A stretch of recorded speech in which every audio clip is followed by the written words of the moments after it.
जळगाव जामोद तालुक्यात मुसळधार पावसाची हजेरी। माणेगावमध्ये नाला नसल्यामुळे पावसाचं पाणी घरात शिरलं। अनेक घरांचं नुकसान झाल्यामुळे तातडीनं नुकसान भरपाई देण्याची नागरिकांची मागणी। जळगाव जिल्ह्याला पावसाचा येलो अलर्ट। चाळीसगाव तालुक्यात मेघगर्जनेसह मुसळधार पावसाची शक्यता। काही ठिकाणी जोरदार सरींसह वादळी वाऱ्यांचा इशारा। नाशिकच्या निफाडमधील चांदोरीमध्ये गोदावरी नदीनं पात्र सोडलं। हेमाडपंथीय मंदिर पाण्याखाली। खंडेराव महाराज मंदिरातही पुराचं पाणी शिरलं। पुरासोबत आलेले मासे पकडण्यासाठी नागरिकांची मोठी गर्दी। मासेमारी करताना पोलिसांच्या सूचनेकडे दुर्लक्ष। सांगलीमध्ये कृष्णा नदीची पाणी पातळी 28 फुटांवर पोहोचली। गेल्या 24 तासात 4 फुटांनी वाढ। नदीकाठची मंदिरं आणि अनेक बंधारे पाण्याखाली। मुसळधार पावसामुळे भोरमधील भाटघर धरणाच्या पाणीसाठ्यात झपाट्यानं वाढ। 5 दिवसात धरणाचा पाणीसाठा 11 टीएमसीनं वाढला। सध्या धरणात 47% इतका पाणीसाठा। खडकवासला धरणातून होणारा पाण्याचा विसर्ग बंद। धरणाच्या पाणी पातळीमधील घट झाल्यामुळे विसर्ग बंद करण्याचा निर्णय। नदीपात्रात न उतरण्याचं प्रशासनाचं आवाहन। खडकवासला धरणात आता 16 टीएमसी पाणीसाठा। भुसावळमधील अंतर्गत रस्त्यांची दयनीय अवस्था। थोड्याशा पावसानेही शहरातील अनेक भागांमध्ये मोठ्या प्रमाणात पाणी साचण्याचे प्रकार।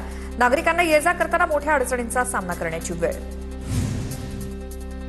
मुसळधार पावसामुळे उल्हास नदीला पूर। मोहने जलशुद्धीकरण केंद्रातील पंपांमध्ये गाळ साचला। केडीएमसीची मुख्य जलवाहिनी फुटल्यामुळे शहराचा पाणीपुरवठा 48 तासांपासून ठप्प। जळगावच्या मुक्ताईनगरमध्ये 2 दिवस झालेल्या पावसामुळे कुऱ्हा काकुडा परिसरातील सर्व बंधारे पूर्ण भरले। बंधाऱ्यांमध्ये मोठा पाणीसाठा झाल्यामुळे शेतकऱ्यांना सिंचनासाठी मोठा दिलासा मिळालाय। गडचिरोलीच्या जारावंडी धान खरेदी केंद्रामध्ये वेळेवर उचल न केल्यामुळे मोठ्या प्रमाणात धानाची नासाडी। शेतकऱ्यांकडून खरेदी केलेलं धान उघड्यावरतीच ठेवल्यामुळे धान पावसात भिजून लाखो रुपयांचं नुकसान। नंदुरबार जिल्ह्यात पावसानं पाठ फिरवल्यामुळे शेतमजुरांवरती उपासमारीची वेळ। जिल्ह्यात अवघ्या 15% पेरण्या। पाऊस लांबल्यामुळे खरीप हंगाम संकटात। पुणे जिल्ह्यात झालेल्या पावसानं शेतकऱ्यांचं मोठं नुकसान। पेठ परिसरातील वेळ नदीला पूर आल्यामुळे नदीकाठच्या शेतांमध्ये पाणी। काही घरात पाणी शिरल्यामुळे नुकसान। वाशिम जिल्ह्यात यंदाच्या खरीप हंगामात पेरण्यांना वेग। आतापर्यंत 88% पेरण्या पूर्ण। वाशिम जिल्ह्यामध्ये 15,000 हेक्टरवरती हळदीची लागवड। मागील वर्षीच्या तुलनेत हळद लागवडीच्या क्षेत्रात सुमारे 2% वाढ। नाशिकच्या मालेगावी कृषी केंद्रामध्ये बियाणं खरेदीसाठी शेतकऱ्यांची गर्दी। पावसामुळे जमिनीत ओल असल्यामुळे खरीप पेरणीला वेग। कृषी केंद्रांमध्ये मका बाजरी बियाणांना मागणी।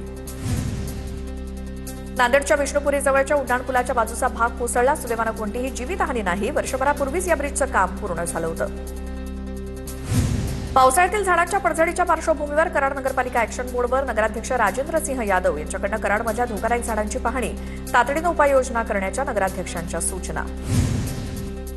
पुण्याच्या भोर तालुक्यातील पानवळ गावात ओढ्याच्या पाण्यात शेतकरी वाहून गेला। आनंदा कोंढाळकर असं शेतकऱ्याचं नाव। आनंदा हे शेताच्या बांधावरनं पाय घसरून ओढ्यात पडल्याची माहिती। बुलढाण्याच्या पिंपळगाव काळेमध्ये विजेच्या धक्क्यानं तरुणाचा मृत्यू। शेतात पंप चालू करताना विजेच्या धक्क्यानं मृत्यू। स्वप्नील आंबले असं तरुणाचं नाव। संत ज्ञानेश्वरांच्या पालखी सोहळ्याचं आळंदीतनं प्रस्थान। ज्ञानोबा माऊलींच्या जयघोषात आळंदी नगरी दुमदुमली। हजारो वारकरी भाविक आणि भक्तांच्या उपस्थितीत माऊलींची पालखी पंढरीच्या दिशेनं मार्गस्थ। संत ज्ञानेश्वर माऊलींच्या पालखीचा पहिला रिंगण सोहळा रंगला। नेवासा इथून आषाढी पालखी सोहळ्याचं पंढरपूरकडे प्रस्थान। पहिल्या रिंगण सोहळ्याला हजारो भाविकांची उपस्थिती। आळंदीत पालखी मार्गावर महिलेचा जोरदार राडा। पालखी प्रस्थानासाठी नाकाबंदी असताना सुद्धा महिलेनं कार पालखी मार्गावरती घुसवली। आधी महिला रस्त्यावरती झोपली, मग पोलिसांची सुद्धा हुज्जत घातली।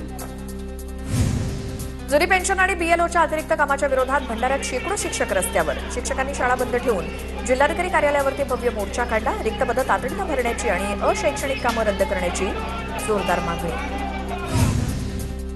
धुळ्यात शिक्षक समन्वय समितीचा मोर्चा। टीईटी परीक्षा सक्ती रद्द करा।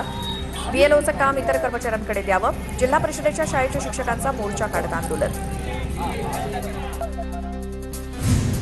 चंद्रपुरात टीईटी सक्ती आणि बीएलओ कामाविरोधात शाळा बंद आंदोलन। शिक्षक संघटनांनी सामूहिक रजा घेत जिल्हाधिकारी कार्यालयावरती धडक दिली। मागण्या मान्य न झाल्यास यापुढे देखील संघर्ष कायम ठेवू, शिक्षक संघटनेचा इशारा। गोंदियात शिक्षकांचं जुनी पेन्शनसह विविध मागण्यांसाठी आंदोलन। जिल्हाधिकारी कार्यालयासमोर शिक्षकांचं ठिय्या आंदोलन। मागण्या मान्य न झाल्यास तीव्र आंदोलनाचा इशारा। नाशिकमध्ये शिक्षकांचा अशैक्षणिक कामं आणि टीईटी अटीविरोधात जिल्हाधिकारी कार्यालयावरती मोर्चा। गोल्फ क्लब मैदानापासून जिल्हाधिकारी कार्यालयापर्यंत विराट मोर्चा। अमरावतीत टीईटी विरोधात शिक्षकांचा मोर्चा। शाळाबाह्य कामं आणि टीईटीला शिक्षकांचा विरोध. अमरावती जिल्हाधिकारी कार्यालयावरती शिक्षकांचा भव्य मोर्चा.